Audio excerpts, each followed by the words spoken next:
அதாவது இல்லாத இருக்கிற மாதிரி கேங்க் இருக்கும், இருக்கிறது இல்லாத மாதிரி இருக்குதான். திமுக அண்ணாதிமுக கொண்டு சேருமா? சேராதுல்ல. காங்கிரஸ் பிஜேபி கொண்டு சேருமா? அப்ப இதை பத்தி நீங்க பேசிட்டு இருக்கிறீங்க. இதெல்லாம் போய் இது எண்ணெய் போடுறாங்க, தங்கமணி போடுறாங்க, போடுறாங்க. இதெல்லாம் என்னன்னா, அதாவது இது வந்து அதிமுக பொறுத்தளவுக்கு நம்முடைய தாய் வீடு. இதுக்கெல்லாம் பதில் சொல்லாதீங்க. அம்மனத்தில் கேட்டுக்கிறேன். இதெல்லாம் டோன்ட் கேம் விட்டு போயிருங்க. இதெல்லாம் ஒரு கவலையப்படாதீங்க. அவ்வளவுதான். இன்னைக்கு ஒரு 3% 4% இருக்கிற பாரதிய ஜனதா கட்சி நான் போய் தேர்வு போடுறாங்கனாலே அது போய் நான் பதில் சொல்லணுமா? பொதுமக்கள்கிட்ட இது மட்டும் இல்ல, திமுக எதுவுமே செய்ய 3 வருஷமா ஆட்சி ஓட்டுறாங்கல்ல, இது இதேதான். இந்த விளம்பரம் தான் ஓட்டுறாங்க. வேற என்ன செஞ்சாங்க சொல்லுங்க? நல்லா செய்யற எடப்பாடியார் 2.5 மணி நேரம் பேசுறாரு சட்டமன்றத்தில், அது காமிக்கவே மாட்டாங்க. அதே அவர் பேசிக்கும் போது பாத்தீங்கன்னா வேற ஏதாவது நியூஸ் ஓடு. அது வந்து தீவிரம் மக்களுக்காக சட்டமன்றத்தில் பேசிட்டு இருப்பாங்க, கட் பண்ணிடுவாங்க. வெளியே வந்து பேட்டி இருப்பாங்க, அதோட சரி, அதுக்கப்புறம் போட மாட்டாங்க. கோயம்புத்தூர் ஒரு வளர்ச்சிக்கு எந்த கட்சி சொல்ல சொல்லுங்க? நாங்களாம் எம்எல்ஏ இருந்தா அமைச்சர் இருந்து ஒரு திட்டம் சொல்ல பார்க்கலாம். நான் காலரை நிறுத்திட்டு போய் பாராளுமன்றத்தில் ஓட்டு கேட்போம். பாராளுமன்றத்தில் காலரை நிமித்தி நெஞ்சு நிமித்தி ஓட்டு கேட்கிற தகுதி எங்களுக்கு மட்டும்தான் இருக்குது.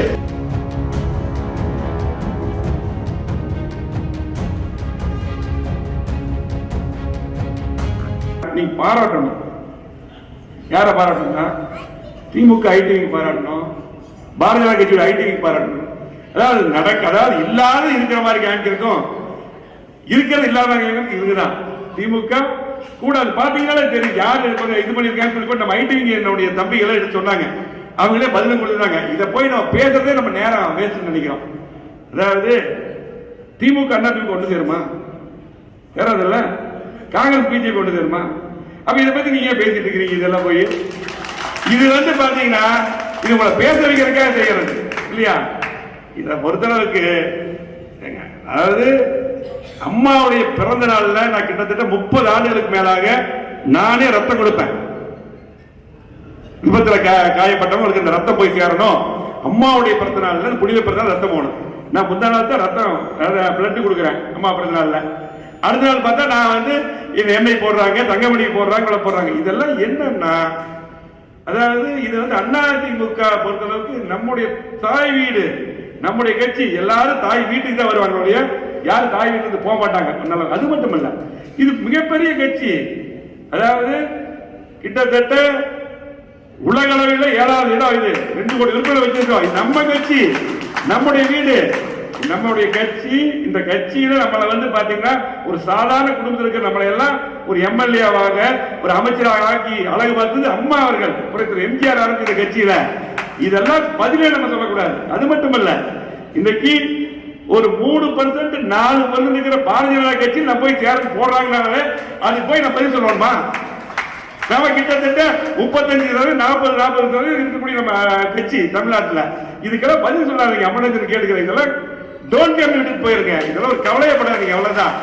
நம்ம தொண்டர்களுக்கு தெரியும், நம்மளை பற்றி நம்முடைய தொண்டர்களுக்கு தெரியும், மக்களுக்கு தெரியும். கோவை மாவட்டத்தில் நம்ம எல்லாம் இத்தனை பேர் நல்ல பதவியில் இருந்தோம். இன்னைக்கு எல்லாம் பதவி அரசு சொன்னார்ல, சட்டமன்றத்தில் மேம்பாடுல லாபிக்கு தான் நான் போனேன். அதுக்கப்புறம் நான் உள்ள போக முடியல. இன்னைக்கு 2 முறை இன்னைக்கு அம்மா வந்து இன்னைக்கு அம்மா 2 முறை சட்டமன்ற உறுப்பினர் போயிட்டீங்க. தொகுதி மக்களுக்காக பாடுபட்டு இருக்கீங்க, திட்டங்களை கொண்டு வருகிறீங்க. இன்னைக்கு தொகுதி மக்களுக்காக சட்டமன்ற குரல் கொடுக்குறீங்க. அம்மனுக்கு 2 முறை இல்லையா? இதுக்கு முன்னாடி நாங்கள் நம்மளாம் மேம்பாடுகள் பார்த்துட்டு இருந்தோம். இன்னைக்கு நம்மளுக்கு 4வது முறை. நம்முடைய கந்தசாமி 2 முறை, நம்ம ஜெயராம். இதெல்லாம் வாய்ப்பு கொடுத்து நம்முடைய கட்சி. இதுக்கு வந்து இந்த கட்சியை வந்து இந்த கட்சியிலிருந்து ஒரு கிட்டத்தட்ட ஒரு 3% 4% பாரதிய ஜனதா கட்சியில் வந்து போல. அதே போல நிறைய பாத்துங்க பொதுமக்கள்கிட்ட இது மட்டும் இல்ல, திமுக எதுவுமே செய்ய 3 வருஷமா ஆட்சி ஓட்டுறாங்கல்ல, இது இதேதான். இந்த விளம்பரம் தான் ஓட்டுறாங்க. வேற என்ன செஞ்சாங்க சொல்லுங்க? இதேதான். இருக்கிறது இல்லாம காமிக்கிறது. நல்லா செய்யற எடப்பாடியார் 2.5 மணி நேரம் பேசுறாரு சட்டமன்றத்தில், அது காமிக்கவே மாட்டாங்க. அதே அவர் பேசிக்கும் போது பாத்தீங்கன்னா வேற ஏதாவது நியூஸ் ஓடு. அது வந்து தீவிரம் மக்களுக்காக சட்டமன்றத்தில் பேசிட்டு இருப்பாங்க, கட் பண்ணிடுவாங்க. வெளியே வந்து பேட்டி இருப்பாங்க, அதோட சரி, அதுக்கப்புறம் போட மாட்டாங்க. இன்னைக்கு நாட்டு மக்களுக்காக 31 ஆண்டுகள் ஆட்சி இருக்கிறோம். கோயம்புத்தூர் ஒரு வளர்ச்சிக்கு எந்த கட்சி சொல்ல சொல்லுங்க? நாங்களாம் எம்எல்ஏ இருந்தா அமைச்சர் இருந்து இவ்வளவு திட்டம் சொல்ல பார்க்கலாம். நான் காலரை நிறுத்திட்டு போய் பாராளுமன்றத்தில் ஓட்டு கேட்போம். பாராளுமன்றத்தில் காலரை நிமித்தி நெஞ்சு நிமித்தி ஓட்டு கேட்கிற தகுதி எங்களுக்கு மட்டும்தான் இருக்குது. ஆகவே இதுக்கெல்லாம் பதில் சொல்ல வேண்டிய அவசியம் இல்லை. அம்மனுக்கு பேசுகிறத நான் பேசுறேன். இதுபோன்ற செய்திகளை மேலும் தெரிந்து கொள்ள எங்களது யூடியூப், ஃபேஸ்புக் மற்றும் ட்விட்டர் ஆப்களை சப்ஸ்கிரைப் செய்யவும்.